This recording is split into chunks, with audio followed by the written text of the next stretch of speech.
পুজোর কেনাকাটা কিন্তু সকলেরই শুরু হয়ে গেছে। আর আমিও কিন্তু আমার ছেলেকে দিয়ে শুরু করে ফেলেছি। তো সবকটাই ছেলের ড্রেস আর আমার ছিল ২ টো নাইটি। তো যাই হোক পুজোর সময় শুধু ড্রেস পরলেই হবে না, নিজেকেও সুস্থ রাখতে হবে। আর সুস্থ রাখতে গেলে তোমরা কি করবে? সবচেয়ে ১ম এ তোমাদের হেলথি খাবার খেতে হবে। আর এই যে দেখো এটা হচ্ছে নেচার শিওর এর মোরিঙ্গা লিফ পাউডার।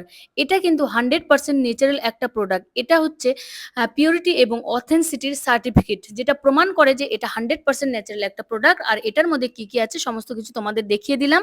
আর এটা কিভাবে ব্যবহার করতে হয়, আটা বা তোমরা যে কোনো খাওয়ার জিনিস তৈরি করবে তার সাথে ১ টিস্পুন মিশিয়ে নেবে আর মিশিয়ে কিন্তু তোমরা সেই খাওয়ারটা তৈরি করে নেবে।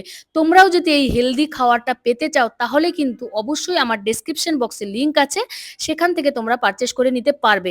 আর দেখো হেলদি খাবার খেলেই কিন্তু পুজোতে সুস্থ মতন ৫ টা দিন দিন-রাত ২৪ ঘন্টা তোমরা ঘোরাঘুরি করতে পারবে। না হলে কিন্তু অসুস্থ হয়ে বিছানায় পড়ে থাকতে হবে। তো আশা করছি সবাই সুস্থ থাকবে এবং এই হেলদি খাবারটা খাবে।